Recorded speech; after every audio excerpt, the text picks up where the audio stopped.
Hi everyone, it's Chris and welcome back to another video. Thank you for joining me today. If you're new to the channel, welcome. It's lovely to have you along and I hope I can earn your subscription. And if you are a regular here, thank you for coming back. Your support is always appreciated and never goes unnoticed, so thank you very much indeed. Now today I'm going to continue with my series of Favourite 5, where I share my favourite 5 records in particular categories for any one band or artist. And today I've chosen Gary Moore, a guy who for me was one of the greatest guitarists ever. He's just fantastic. I think sometimes a bit underappreciated and a bit underrated, but he's played with a variety of bands from Thin Lizzy through to Greg Lake, even the Beach Boys he's guested on. And today I'm going to share my favourite 5 in certain categories, my favourite 5 albums, my favourite 5 singles, blues tracks, guest appearances and band tracks. So let's start with the albums. Now usually I do make a decision and are pretty upfront about my order, but I found this really difficult. And it's not as though I'm unfamiliar with the catalogue. I play them quite a lot, but I just can't split up number 5. So in 5th position, I've got a tie, and this might surprise some Gary Moore fans because it's these 3 albums that are in joint 5th place. So Victims of the Future, Corridors of Power and Wild Frontier. This one from I think this is 86 or 87, very much a homage to his friend Phil Lynott, who died a year or so previous to that. A great album, Irish tinged in places. Thing that lets it down for me, it's got a drum machine on it rather than a proper drummer, but it's a decent album. And these two as well. This was Gary Moore's kind of heavy metal period, really, and that these, you know, it's probably one of his most consistent periods, if I'm honest. And if I take songs like, for example, from this album, End of the World, which is just superb. It starts with a guitar solo, what's not to love? And this album as well, Victims of the Future, which has got Murder in the Skies, kind of a Cold War theme song, which is fantastic. And also the original version of Empty Rooms, which does have a brilliant guitar solo in it. So this is a really good album as well. But I just can't divide those 3 albums in terms of which one I like more and where they sit, although they are today number 5, and occasionally that varies. At number 4, and again this might surprise people rating this album higher than those, but I've gone with After the War, which is I think an 89 album, 88, 89 album. His kind of last rock album really before he went over to the blues. And that's the beauty of Gary Moore. He can play anything. He can play jazz fusion as he did with Colosseum 2. He can play rock stuff like on here, and as he did with Thin Lizzy, and he can also play the blues, which we'll come to in a minute. But I've always really liked this album. The thing that's always irked me though about this, on the CD version there is a song called The Messiah Will Come Again, which is a Roy Buchanan song, which is brilliant on the original, but it's fantastic by Gary Moore, and it's not on the vinyl, which is really disappointing because that probably is the best track on the album. But there's a lot of good rockers on here. After the War, Speak for Yourself. Ozzy Osbourne appears on here on a song which isn't very good called Lead Clones. He sings on that. And I think originally Gary Moore, before Randy Rhoads came along, was potentially going to be the guitarist in with Ozzy Osbourne.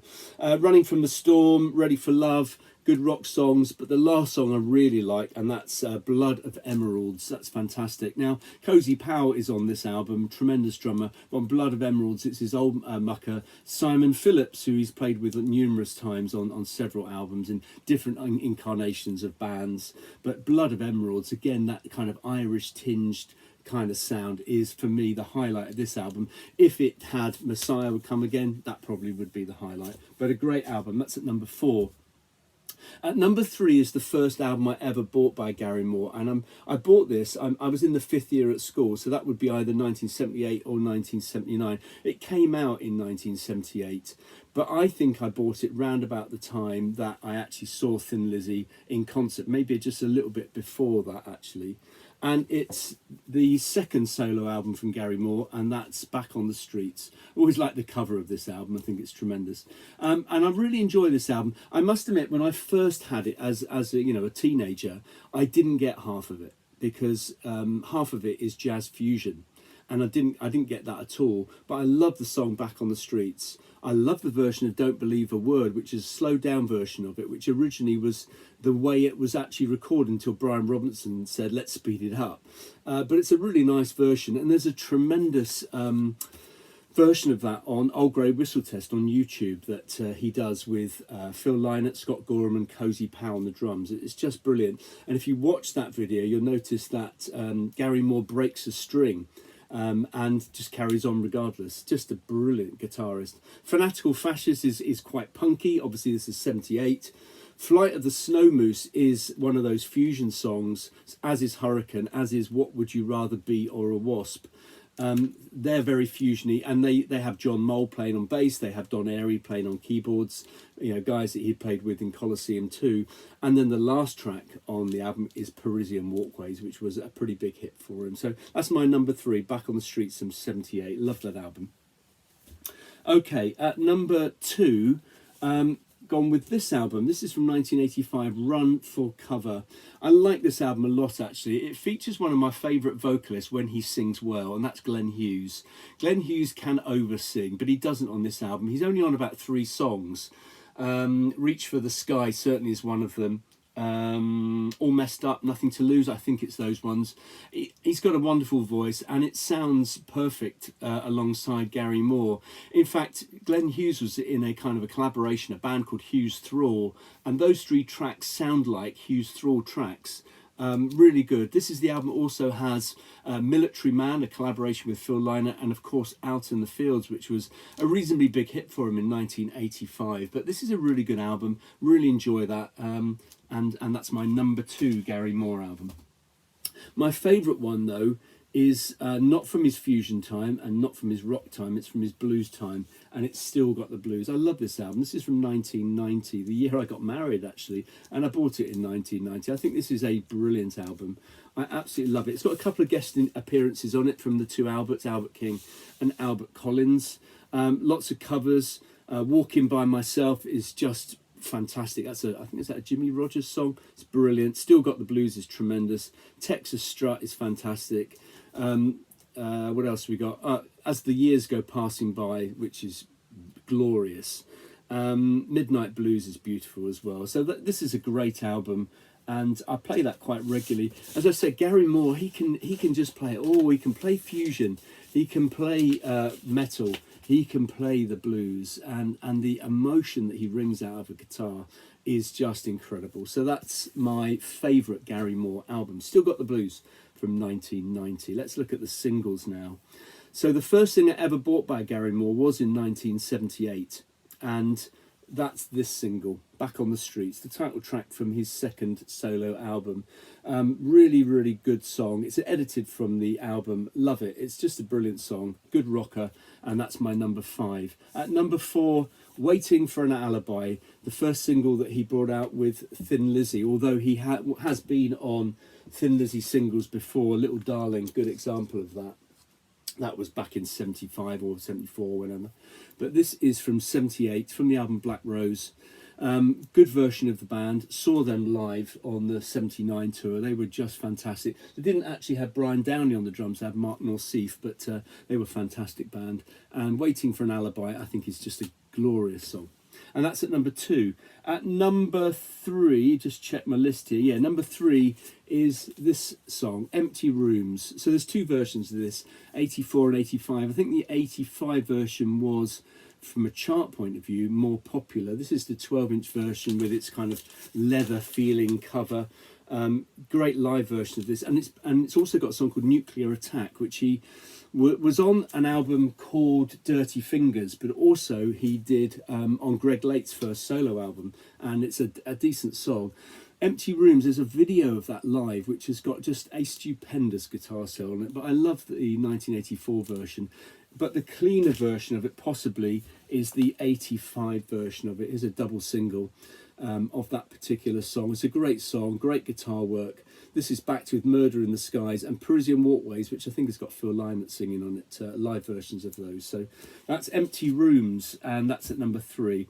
At number 2, another collaboration with Phil Lynott and another double single. This is Out in the Fields, backed with Military Man, the other song from Run for Cover that he did with Phil Lynott, and it's got a version of Still in Love with You on the B-side, which I'll come to later on. But that's my number 2. That was a reasonable hit for them in 1985. I think one of the last recorded things that Phil Lynott did, actually. He died in early 86, I think.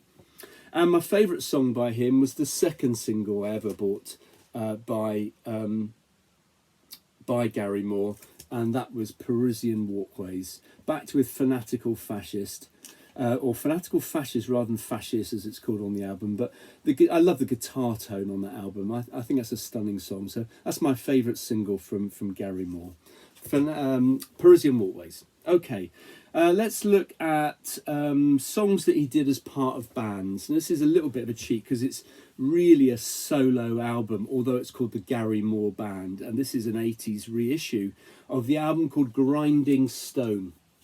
And there's a couple of songs on here that I do really like. One of them I mentioned on a video previously, which is called Spirit, which is kind of almost proggy. It's quite an epic song. It's kind of Santana light in places. But the opening track on here is an instrumental called Grinding Stone, which is kind of like a blues boogie number, and it's really good. It's got a great melody to it and some great guitar work. And that's my fifth favourite band song that involves Gary Moore. At number 4 is a band that I've seen live. I saw them at Reading and I saw them support Whitesnake in 1980. The band are called G-Force.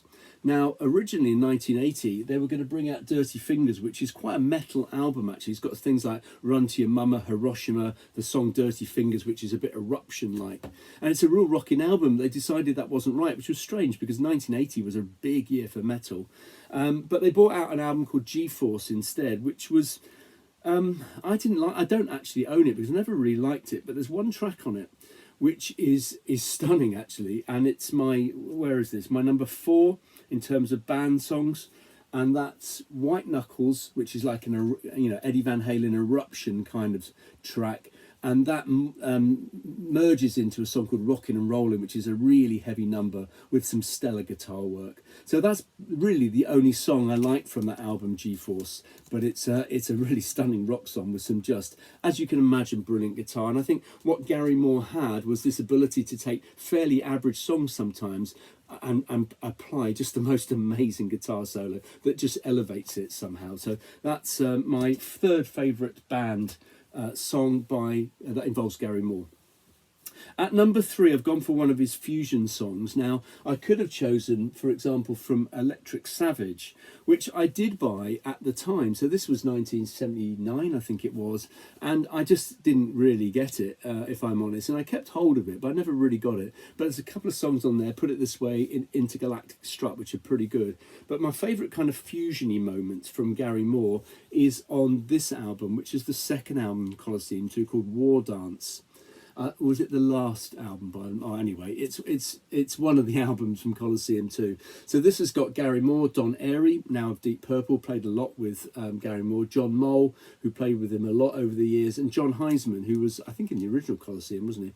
But this is a decent album. But there's one track on here which is nearly 6 minutes long. It's called The Inquisition, and it's got it's got electric guitar, it's got Spanish guitar on it as well, and it just shows the kind of real variety in Gary Moore's playing, but the guitar work, when he really shreds on that song. So that's The Inquisition by Colosseum 2 from the album War Dance. And when's this? Is this 1979? I'm not sure.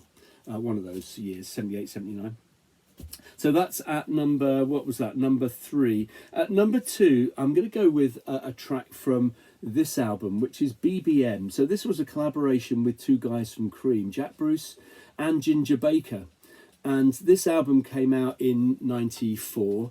And there's a couple of tracks that actually made it onto the radio quite a lot. Waiting in the Wings, which is tremendous, and Where in the World. I think is it called Where in the World? Yeah, Where in the World, which is a really nice song. But there's an epic song, an absolutely epic song on here called Why Does Love Always Go Wrong? I think it's something like that. Anyway, let me just check that. Why Does Love Have to Go Wrong? And it's pretty heavy, but the guitar work, the guitar tone, the production is absolutely awesome. I love it.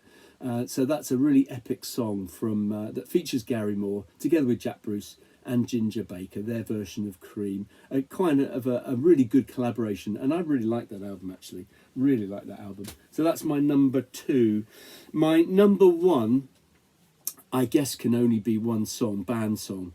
and it's by this lot here, Thin Lizzy. Now, Gary Moore only recorded one studio album with Thin Lizzy, and of course that's Black Rose, and that's when I saw them on that tour. Gary Moore was absolutely sensational. He joined them in '78 when Brian Robertson left, and stayed with them through to '79, and then left quite prematurely, and I think was replaced by Midge Ure briefly on a tour, and Dave Flett from Man's Earth Band. But this is a really good album, one of my favourite Lizzy albums. This has got Waiting for an Alibi, which I mentioned earlier, Toughest Street in Town, Do Anything You Want to Do. Some really good songs, but my favourite song on here is the title track, Roshan Dub, Black Rose, a rock legend. It's just superb. The guitar work on it is just immense, absolutely superb. Now, although I think this version is brilliant, absolutely brilliant, for me it isn't the definitive version. The definitive version, I think, is on Life. This is the last live album that Thin Lizzy did just prior to their breakup in '83, and this has all the guitarists appear at various points. Eric Bell, Brian Robertson's on here, John Sykes, who sadly passed away recently, really sadly, and it has Gary Moore playing on it as well. And they do a version on here of Black Rose, which I think is just stunning, absolutely stunning. The guitar work is just off the chart. Gary Moore, what a guitarist, brilliant. Black Rose from Life by Thin Lizzy, live album from '83. That's my favourite band song by him. Okay, let's look at guest appearances. Ooh. So he has appeared in numerous bands over the years. As I said, he guested on Greg Lake's couple of his solo albums. He's guested with Gary Boyle, who was a sort of fusion guitarist. He's guested with the Beach Boys on a couple of songs. So he has appeared in a few places. Here's another 5 places he's appeared. So Variations by Andrew Lloyd Webber. So this was a really strange album, kind of classical, but it does feature Colosseum 2 playing on it as well as Rod Argent. So Don Airey, John Moll, Gary Moore, John Heisman, the 4 members of Colosseum 2 are on here, together with Don Airey and Julian Lloyd Webber, Andrew Lloyd Webber's son. But there's a song on here, it's only about 2 minutes long, which is a great jazz fusion song, and it's Variation 7. And that's a really interesting song, some great shredding from Gary Moore. So that's my first of my favourite guest appearances by Gary Moore. The next one up is, I don't actually have it, but I have a version of the song. So this is, I'm not sure what year this is from, but this is Frankie Goes to Hollywood and Warriors, or Warrior in the Wasteland, or Warriors of the Wasteland. And this is, which version of this? This is the 12 Wild Disciples mix. Now, there is a version of this called the Attack Mix, which is a really good rock song, rock version of this song. And that's got Gary Moore on it. And I'm still looking out for it. It's got a kind of a red and white and black cover. So I'm still looking out for that one. I did see it on eBay the other day, but it was 20 odd quid, and it's a 12-inch single. I'm not paying that. You know, I usually pay about £1 for these. But their version of Warriors of the Wasteland with Gary Moore, Attack Mix, is really good. Okay, so that's at number, what was that, number 4. At number 5 is a track from this album. This is Muddy Water Blues, a tribute to Muddy Waters by Paul Rodgers, the Bad Company and free singer. And this has got a variety of absolutely top-notch guitarists on it. So Jeff Beck, Dave Gilmour, Buddy Guy, Brian May, Steve Miller, Trevor Rabin, Richie Sambora, Neil Schoen, Brian Setzer and Slash play on here, as well as Gary Moore. And Gary Moore guests on a song called She Moves Me, and it's beautiful. It's a really, really good song. And so that's my, what's that, number 3, She Moves Me, Paul Rodgers, featuring Gary Moore, from Muddy Water Blues. And I think this is about 94, I think. Great, great CD. At number 2, there's a couple of tracks that Gary Moore features on solo albums by Cozy Powell. So he played alongside Cozy Powell a couple of times, guested a few times, and he's guested on his solo output as well. So 2 albums that Gary Moore featured on, Tilt, which is from, I think, 82, and this is from 1970 or 81, and that's from 79, I think. This is the first Cozy Powell solo album called Over the Top. There's a song on here called Killer, which is a Don Airey and Gary Moore song, which is brilliant. It's about 7 minutes long, it's really up pace, fantastic song. But there's a song on here called Killer, which is also a Don Airey and Gary Moore song, which is pretty much the same song as Killer. It's called The Blister. And either of those two I would probably choose as my number 2. The guitar work is, again, just brilliant, and they're fantastic little up-tempo instrumental rockers. So The Blister and Killer from Cozy Powell, brilliant stuff. I would have said out of those two, Blister is the best of the two. And my number 1 guest appearance is going back to this band, Thin Lizzy, and the first album that featured the 4-piece lineup with Scott Gorham and Brian Robertson. And there's a track on here that features actually a guest vocalist as well, Frankie Miller, who sings alongside Phil Lynott.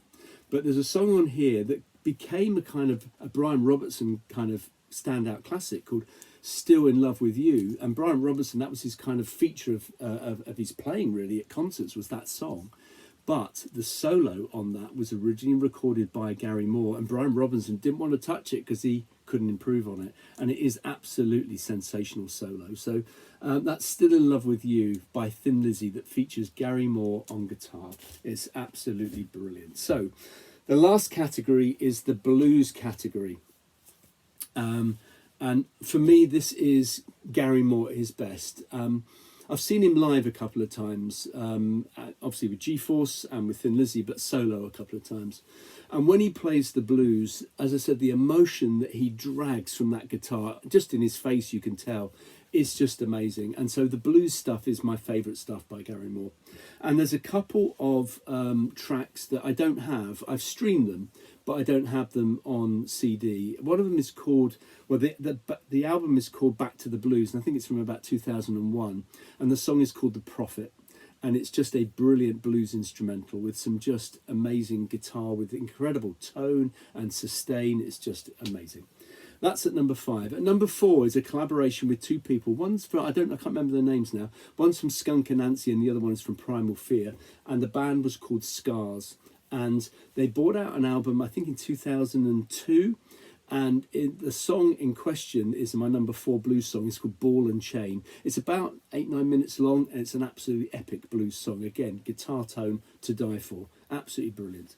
At number 3, going with the follow-ups to Still Got the Blues, which was this album, After Hours, which is a really good album. It feels a bit more contrived, actually, if I'm honest, than kind of Still Got the Blues. But it's a good album, and there is some really good songs on here. But the one I like the most, probably on here, is Jumping at Shadows. Again, the guitar tone on that track is just brilliant. So that's my 3rd favourite blues song from Gary Moore, Jumping at Shadows from After Hours, which is about 92, I think.